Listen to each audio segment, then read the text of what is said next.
This will be a good one. New 1911s, cheaper Caniks, Ruger, KSA, and Bergara rimfires, and updates on Adams Arms and Headstamp Publishing. All on this week's TGC News.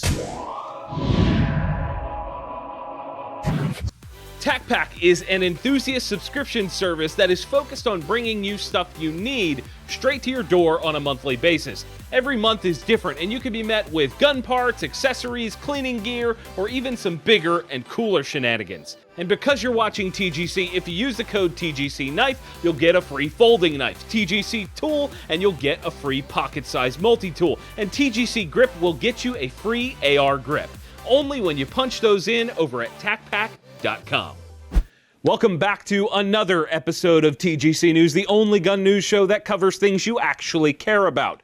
My name is Jon Patton. Shout out to all the folks watching this outside of the United States. Now, let's get into some news. We're kicking things off this week with a couple kind of expensive classics. First, Dan Wesson, a brand owned by CZ, has released a new 1911 aimed at folks that want to carry such a thing. Okay, let's address the 800-pound gorilla in the room, shall we? Go ahead. 2 world wars.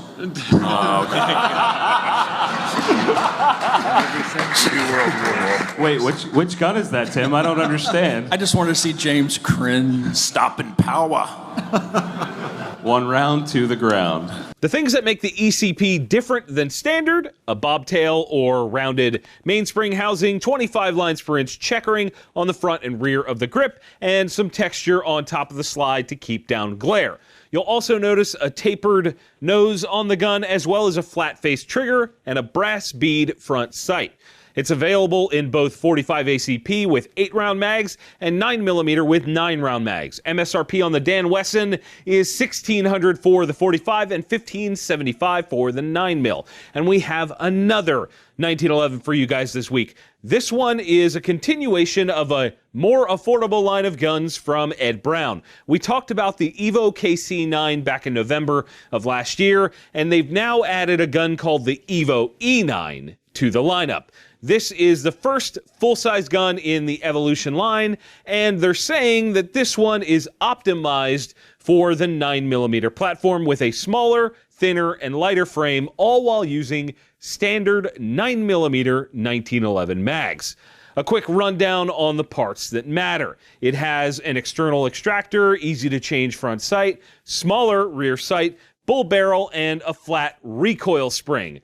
That's on top of the slide cuts, the unique looking grips, and other things that you'd expect, like checkering and nice fitment. It is, after all, an Ed Brown, and that also means that it will not be one of the cheapest guns on the market. The affordable for Ed Brown Evolution E9 weighs in at an MSRP of $2,295.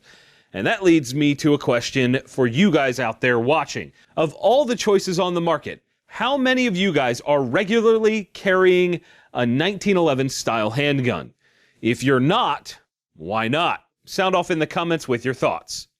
Why don't we go in the complete opposite direction? We've covered some expensive stuff. How about something more affordable? Canik has just released something they're calling the One Series.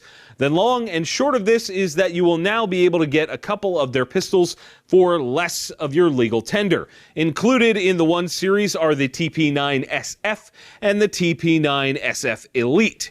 I won't get into the weeds about the specs of those guns because they've been out for a long time, but what I will say is that in order to keep the pricing down, these One Series guns will come with 1 mag, 1 extra backstrap, and Warren tactical sights as standard. Everything else is exactly as you would expect. The thing that matters most here is that the SF is priced at $299 and the SF Elite is at $325.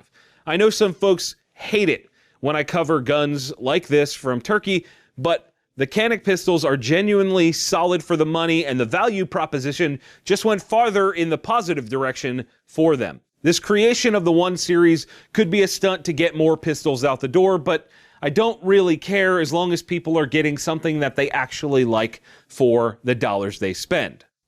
And we have some Rimfire news this week.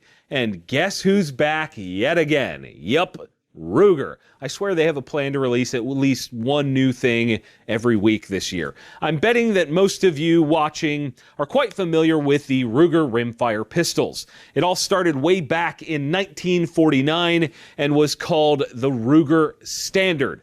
It's actually how the brand got its start. And this year being the 70th anniversary of the gun and the company, Ruger has decided to release a special edition of the current model with its awesome takedown system set up to look like the classic, and it's called the Mk4 Standard. It has the word standard etched on the receiver, as well as a serial number that starts with 70th as the prefix and a commemorative logo on the top.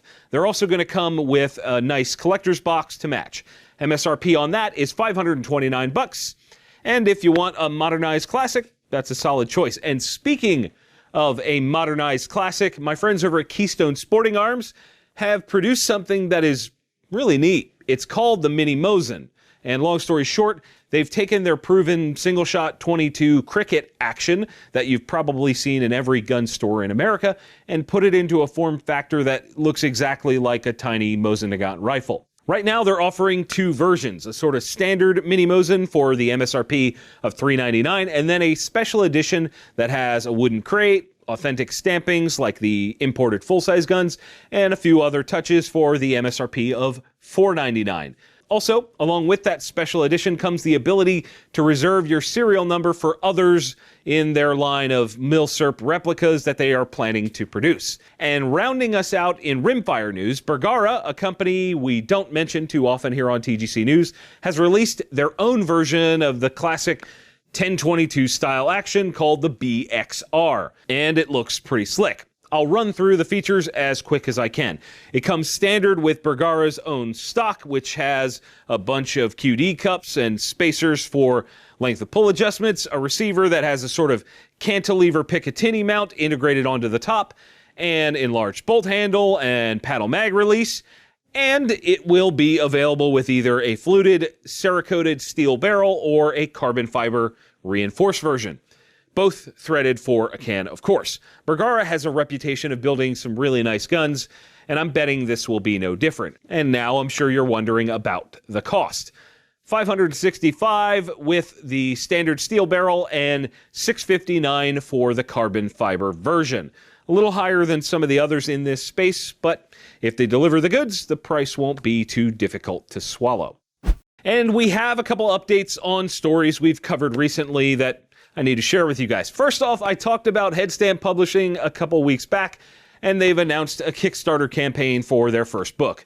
They were aiming for $25,000 to get things going, and at the time of filming this episode, they've raised over $300,000. I know some of you will want to jump in on this, but since they blew through things, you're only left with a couple of options to support them, like getting in for a standard book or a signature version of that same book.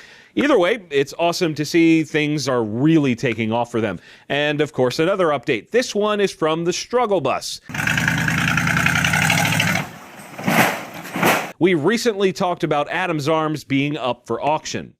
Long story shorter, the senior secured creditors of the company were the high bidders and have turned it into a new company called Adams Arms Holding LLC. They say that they will be fulfilling outstanding orders, honoring warranty work, and essentially continue operating the brand as before, with, I hope, the goal of actually making money this time around. I'm glad to see that the brand did not go under. Keltec offers some of the most interesting and innovative firearms in recent memory. Whether you're into bullpup rifles like the RDB or RFB, or maybe the KSG bullpup shotgun in short or gigantic configuration, or maybe you just want to plink around with some pistol caliber stuff like the Sub 2000 or PF9. They make something affordable for everyone. To learn more, check out KeltecWeapons.com. It's time for More Friendly Fire, the segment where I answer your questions from all over the interwebs. This week, our questions are coming from the TGC Nation Facebook group, which you definitely need to join. First up, Tony Fackler says, with SHOT and NRAM over, what other events are you looking forward to? We are actually considering taking a vacation and going to Blade Show this year, which is down in Atlanta. We might do that, not sure yet. And then there are going to be some kind of company and brand specific events scattered throughout, and we get invited to those every year. You know, could be East Coast, West Coast, we don't know. And of course, later in the year, the IV8888 Range Day, which is always a really, really good time. That's kind of it until we get back to SHOT, which is literally coming super fast again this year. I'm already thinking about SHOT next year. We just got past it. Stupid. Dustin Matthews says, do you have any hobbies outside of shooting? I don't get to enjoy them as much as I want, but I would say that number one, I love music. I've been a drummer and a singer for most of my life. I just don't get to play much anymore. And I still enjoy cars too. Dave Gayhart says, are you into milsurps? Why or why not? I would say that I appreciate them, but it's not a big passion of mine. I enjoy shooting them, and that's awesome. I get more enjoyment out of the new and cool stuff, hence why TGC is what it is. And Jeff Demko wants to know which caliber he should go with when building a big bore AR-15. The easy answer here is 458 SOCOM, because the ammo selection and parts availability is worlds above the other choices out there. My friendly fire question to you guys this week. With presidential candidates like Cory Booker campaigning on things like holding gun manufacturers responsible for the misuse of their products, and a nationwide ban on guns, as he called them, that are weapons of war, what do you think we will have to do to shut down that sort of rhetoric in this nation? I really want to know your thoughts on this. Sound off in the comments below. And if you want to ask a friendly fire question, send it to me on theguncollective.com. That is it for this week's show. Guys, if you disliked it, hit that button. If you liked it, hit like, get subscribed. Consider supporting us via the links in the video description. There's an Amazon affiliate store, so if you're buying stuff on Amazon and you think, hey, I want to support TGC, maybe click that link. And of course, head over to the second channel, TGC Surplus, and get subscribed. And as always, thank you all for watching. We'll see you soon. Here we go. With presidential... Man, I just can't talk. Yep, it's over, but don't worry, you can click on the video up top to watch last week's show, and the one below that is the one that YouTube thinks you'll enjoy. Check them out and let me know what you think.